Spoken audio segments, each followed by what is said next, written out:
सध्या रत्नागिरीमध्ये आता दाखल झालेले आहे जनआशीर्वाद यात्रेचा आजचा आपण म्हणतोय दुसरा टप्पा सुरू होत आहे। ज्या पद्धतीने नारायण राणे यांनी मुख्यमंत्र्यांवर टीका केली त्यानंतर जे काही रामायण महाभारत घडलं आपण म्हणू शकतो, ज्या पद्धतीने नारायण राणेंना अटक करण्यात आली त्या संपूर्ण रात्र दिवसानंतर आपण म्हणतो जामीन त्यांना मिळाला।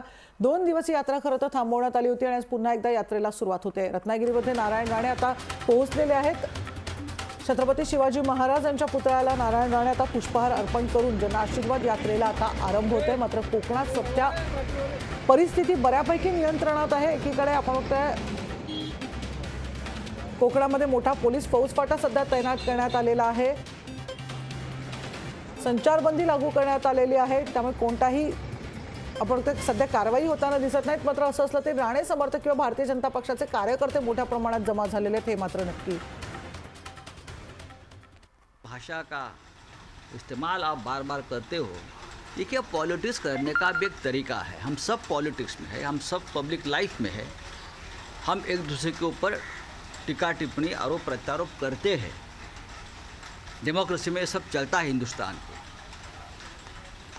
हम भी सहन करते हैं, आप भी सहन किया। लेकिन गत 2 साल से जो चल रहा है बीजेपी के अंदर, जो बाहर से लोग आए हैं घुसपैठ, जैसे हिंदुस्तान में बांग्लादेशी घुसते हैं और पूरा देश खराब कर लेते हैं, टेररिज्म से लेकर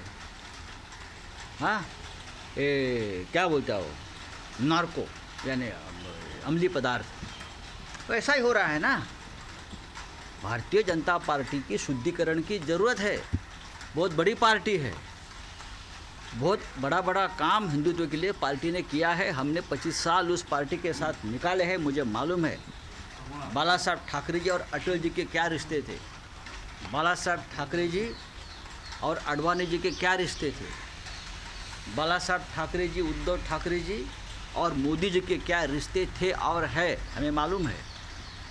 लेकिन जिनको मालूम नहीं है, ये सब जो बाहर से आए हुए लोग हैं, वो इस प्रकार से शिवसेना और बाला साहब ठाकरे जी की पार्टी के ऊपर या उद्धव जी के ऊपर, हम सब के ऊपर कीचड़ उठा। भविष्य में दोबारा ऐसे व्यस्त बनने की कोई संभावना दिखती है? देखिए, राजनीति होती है, राजनीति में सिर्फ वैचारिक मतभेद होते हैं। जिस तरह से मिस्टर राणे ने जो शुरुआत की है उसे वैचारिक मतभेद नहीं कहते, वो तो जाति दुश्मनी निकालने की बात करते हैं।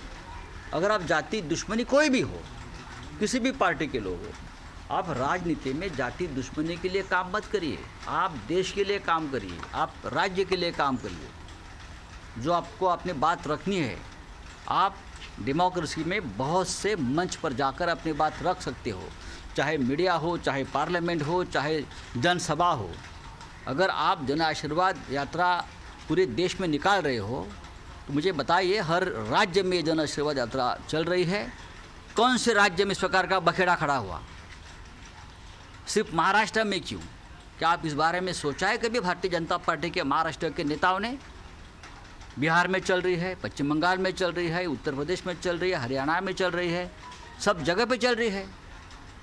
आप में इतनी गर्मी है, आप में इतनी गर्मी है तो जाइए गाजीपुर में, जाइए जहाँ किसान बैठा है 2 साल से, उनके सामने खड़े होकर बोलिए जो बोलना है हो, उनके सामने जाकर अपनी गर्मी निकालिए, किसानों के साथ बात करिए।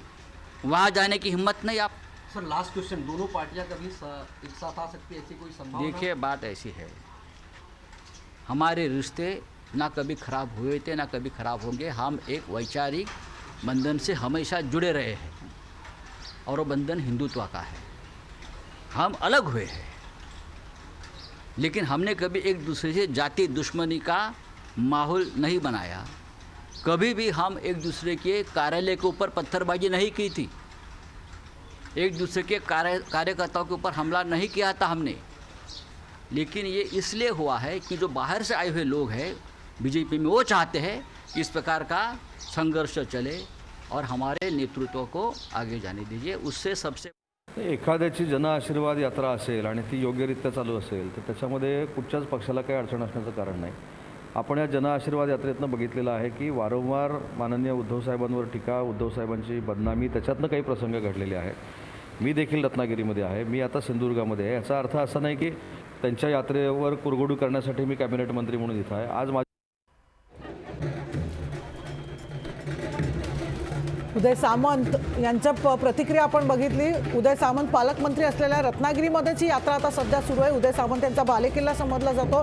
त्यांची प्रतिक्रिया आपण नीट ऐकली असेल तर आपण ही जनआशीर्वाद यात्रा जर शांततेने सुरू असेल तर आपल्याला कोणताही त्याला आपण आक्षेप घेणार नसल्याचं किंवा शिवसेनेकडनं आक्षेप घेणार नसल्याचं स्पष्ट करण्यात आलेलं आहे. अर्थातच आपण ते जनआशीर्वाद यात्रेतली आपण हे दृश्य बघतो आहोत.